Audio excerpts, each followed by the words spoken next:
और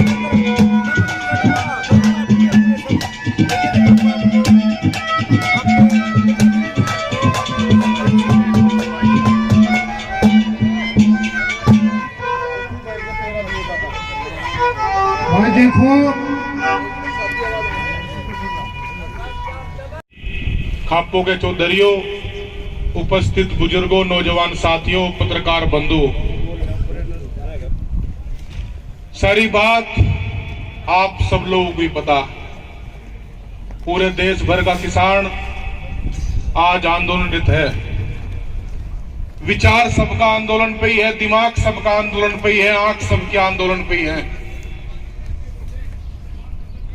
सही बात कही चौधरी राजवीर सिंह जादौन जी, प्रदेश अध्यक्ष जी ने, कि भाई ये चल रहा, अब भाई गांव में बता दियो क्या चल रहा, क्या हो रहा, क्या नहीं हो रहा। इस तरीके से आंदोलन नहीं चल पाएगा। और निश्चित खास तौर पे जो युवा पीढ़ी है, इनसे ही निवेदन है कि भाई जो बुजुर्ग थे, जो बुजुर्ग हैं, उन्होंने तो अपनी संघर्ष में काट ली। और निश्चित जो खूड़ है, जमीन है, आप लोगों की बचा के इस स्थिति तक लागे कि आप लोग उन पे ये कहते हैं कि हम लोग काश्तकार हैं।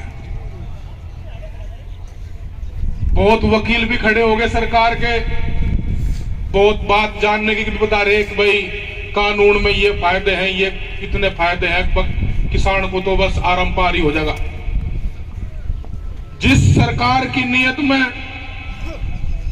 पहले तो ही खोट लग रहा हो, इसकी ये बता दे कि एक साल में जितने उद्योगपति व्यापारी हैं, कितने गोदाम बनाए गए एक साल के अंदर अंदर, कितने बड़े बड़े गोदाम बनाए गए, किसके लिए बनाए गए।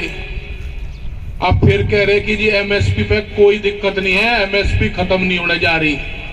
इस बात को तो किसान भी कह रहा, कहां खत्म हो रही है एमएसपी।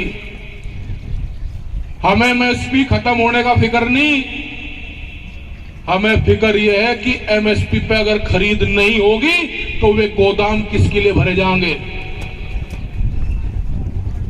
वे गोदाम व्यापारी भरेंगे, क्योंकि एमएसपी पे एक लिमिटेशन सरकार की है कि उतने पर खरीद लेंगे, बाकी पौने पौने दामों में ये व्यापारी, ये जो सरमाएदार हैं, आप लोग तक खरीदने का काम करेंगे और इकट्ठा करके फिर महंगे उसमें।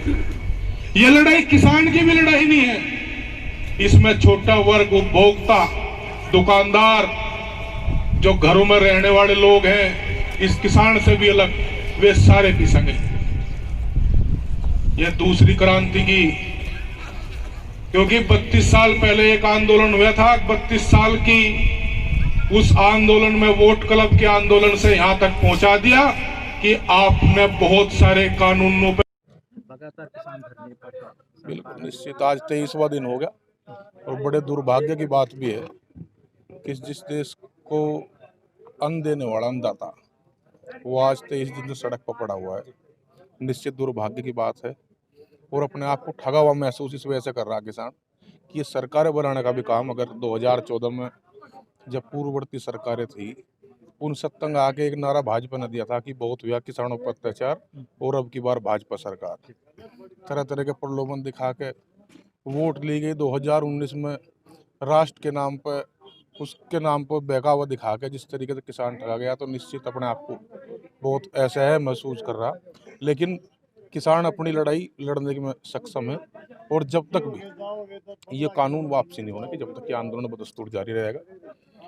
एक क्यों तो ऐसे कानून बनाने की जरूरत पड़ेगी, और जब पड़ेगी कि जब कोरोना काल चल रहा था, ये निश्चित किसान सब होशियार है, सब जान रहा है। बड़े बड़े गोडाउन किसके लिए बनेंगे, एक साल के अंदर अंदर इतने बड़े बड़े आप स्टेलो बनाओगे, ये सारी चीजें अब नहीं चलने वाली। ये व्यापारियों को वो करके 65% इस देश में किसान की आबादी है, उनको अगर आप दरकिनार करोगे तो वो बड़ा खतरनाक साबित होगा। और सरकार से भी है कि किसानों का भूड़ मापने की कोशिश करे, उनको समझाने की कोशिश न करे कि संशोधन कर देंगे, ये कर देंगे। ये सब पढ़े लिखे हैं, सब जानते हैं।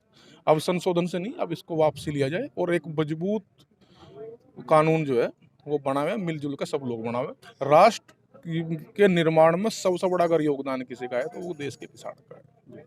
तो लगातार कह रहे हैं कि अमेंडमेंट भी कर दिया है, चेंजमेंट कर रहे हैं, लेकिन कुछ जो चाहे पार्टियां हो वो जब बदलाने का शुरुआत किसान- में किसी चीज में शुरुआत में कीड़े पड़ गए हों जी, और किसान को ये लग रहा है कि ये जो विरोध है, ये जो कानून है, ये आपके पक्ष के नहीं है, तो उसको वापसी ले लेना चाहिए। जी, जी, हठ धर्मिता कहीं की है, हठ धर्मिता अपने देश के किसान से हठ धर्मिता करेंगे। जी, जी, अपने देश को जो है नीचे दिखा के ये सोचेंगे कि नहीं भाई हमने अपने देश का किसान नीचे पहुंचा दिया और हमने जो है भाई हमारी जीत होगी। ये किसी जीत का और हार का विषय नहीं है। किसान को है कि वह नहीं, स्थिति ऐसी विकट हो जाएगी कि बड़े बड़े उद्योगपति पूंजीपति उनकी फसल को कम रेट में लेंगे, स्टोर करेंगे और महंगे में उसको बेचने का काम करेंगे। जब तक ये रद्द नहीं होंगी ये आंदोलन जारी रहेगा।